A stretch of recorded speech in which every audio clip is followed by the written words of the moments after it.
Hello दोस्तों, मेरा नाम उदित माथुर है। आज मैं बात करूंगा एनएमडीसी के बारे में। ये कल 10% गिर गया था। आज हम क्या करें, इसको क्या करें, जिनके पास रखा है वो लोग क्या करें, और जिनके पास नहीं रखा है क्या वो ख़रीदें, और क्या इसे शॉर्ट करें फ्यूचर में। तो हम आज बात करते हैं इसकी स्ट्रेटजी हम किस तरीके से बना सकते हैं। मैं इसमें स्ट्रेटजी बात करूंगा सिर्फ उन लोगों के लिए जो इसमें कम से कम 3 महीने पैसा होल्ड कर सके, क्योंकि इससे छोटे अमाउंट के लिए जो स्ट्रेटजियाँ बनेंगी उनमें आपको रिस्क ज़्यादा होगा, प्रॉफिट कम होगा। कमोडिटी स्टॉक है, कमोडिटी स्टॉक्स में मूवमेंट बहुत ज़्यादा जियोपॉलिटिकली इन्फ्लुएंस होता है। अभी भी ये शेयर इसलिए गिरना चालू हुआ है क्योंकि चाइना ने मेटल और कमोडिटी की सप्लाई में बढ़ोतरी कर दी है। उनके पास जो रिजर्व्स रखे थे उनने वो विड्रॉ कर लिए, बाहर निकाल दिए बाज़ार में कि लो भैया कि यहाँ से नहीं आ रहे, ये लोग सप्लाई नहीं कर रहे, हम लोग सप्लाई कर देंगे तुम्हें। कॉपर नहीं आ रहा, हमारे पास कॉपर के रिजर्व्स रखे हैं, अभी उसमें से ले लो जो उनने वॉर टाइम के लिए इकट्ठा करके रखे हैं। तो उसके वजह से वो करेक्शन बेसिकली ला रहे हैं जो पॉलिटिकली इन्फ्लुएंस्ड है। तो अगर हम 3 महीने वालों के लिए मैं स्ट्रेटजी बताता हूँ आपको आज। तो सबसे पहले हमने मंथली चार्ट खोला है। मंथली चार्ट में हमें ये समझना है सबसे पहले कि इसका ट्रेंड क्या है और ये हुआ क्या क्या चल रहा है, हम ये समझेंगे। तो सबसे पहले हम देखेंगे कि ये एक चैनल था जिसमें वो सन 2012 से ये शेयर का मूवमेंट हो रहा था। 2012 से वो जो चैनल चला आ रहा है, उस चैनल को सन 2021 कोरोना के ड्यूरेशन में इस भाई साहब ने तोड़ दिया। अब तोड़ दिया तो तोड़ दिया, अब ये वापस रीटेस्टिंग के लिए आ रहा है। इस पर्टिकुलर चार्ट को अब देख के ऐसा लग रहा है कि सिंपली ये रीटेस्टिंग के लिए आ रहा है, मगर अगर चाइना ने और ज़्यादा रिस्ट्रिक्शन लगाए और ज़्यादा वो करने लग गया कि भैया अभी और वापस इसी चैनल में आके आगे भविष्य में भी डोलने लग गया, तो हम क्या करेंगे, तो हमारा नुकसान हो जाएगा। तो इसकी स्ट्रेटजी अब मैं बता रहा हूँ। सबसे पहले आप एक चीज़ ध्यान रखें, जिनके पास 165 रुपये के शेयर हैं, जो 165 रुपये या उससे ऊपर पे ख़रीदे हैं ये पिछले 1.5-2 महीने के अंदर, या कल ख़रीद लिए हों, तो उन्हें मैं बोल दूं कि वो जितनी जल्दी हुए बेच दो, है ना। ख़रीदने का अवसर आएगा अभी वापस, अभी तो बेचो, ठीक है, क्योंकि चीज़ और नीचे चली जाएगी फिर। तो सबसे पहले हम बात करेंगे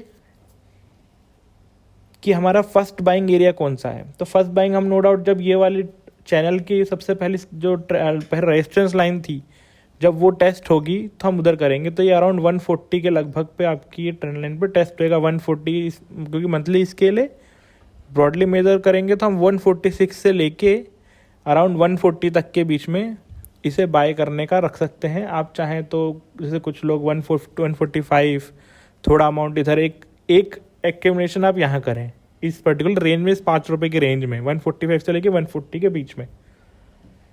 अब अगर मान लीजिए किसी कारणवश इस लेवल को वो नहीं स्वीकारता है और चाइना का प्रेशर चालू रहता है, तो उस केस में आपको इन 2 ट्रेंड लाइन जो बनी है कोविड के टाइम पे, इनका सपोर्ट लेना रहेगा। तो अगर यहाँ से नीचे उतरते हुए इस प्रकार कहीं ना कहीं इस पॉइंट पे हम लोग बाय करेंगे, जो कि होगा 130 रुपीज़, जो आपके बाइंग प्राइस से मोटा मोटा 10 से 15 रुपये डाउन होगा।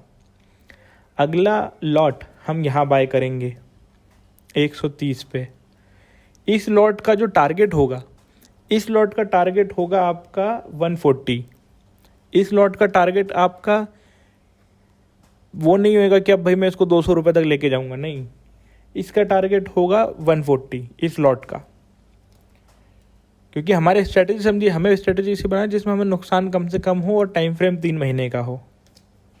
तो 130 रुपये आप कहीं ना कहीं ओवरऑल इफेक्टिव प्राइस आपकी पर लॉट 130 रुपये हो जाएगी, ठीक है। फिर उसके बाद अगर इस लेवल पे भी वो नहीं रुकता है, तो हम कहीं ना कहीं जो मेरी अंडरस्टैंडिंग कह रही है वो हम ले सकते हैं अराउंड 115 रुपये 116 रुपये के भाव पे। ये लास्ट एरिया रहेगा, इससे नीचे गिरने का बहुत कम चांसेस है। अब मैं ये कम चांसेस क्यों कह रहा हूँ वो मैं आपको बता के ही कह रहा हूँ, है ना, क्योंकि ये जो पर्टिकुलर ट्रेंड लाइन है आखिरी, ये हर पर्टिकुलर शेयर जितने भी सब जगह ट्रेड हुए हैं उन सब ने इस आखिरी ट्रेंड लाइन को एडहेयर करा है अभी तक कोविड, क्योंकि कोविड की रिलेटेड लाइन है ये, कोविड के टाइम पे ट्रेंड लाइन डेवलप हुई है और इसको एक बार तो एडहेयर करा ही करा है जब भी पलट के मार्केट आए। इवन निफ्टी ने भी इस तरीके की ट्रेंड लाइन को एडहेयर करा है। तो यहाँ पर आप 115 116 पे ले सकते हैं। इस 115 116 का जो टारगेट होगा, इसका टारगेट होगा जब भी ये वाली लाइन टच होगी अराउंड 130 137, ठीक है।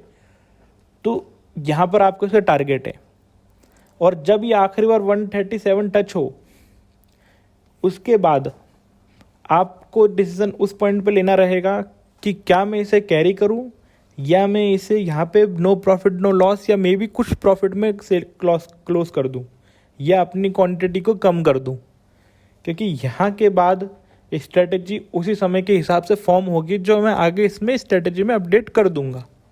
तो अभी तक की मोटी मोटी जो फंडामेंटली 3 महीने का टारगेट रख के इन्वेस्ट करना चाहते हैं पैसे या शेयर मार्केट में, उन लोगों के लिए NMDC में इस तरीके के प्रकार की स्ट्रेटजी से पैसे कमाए जा सकते हैं।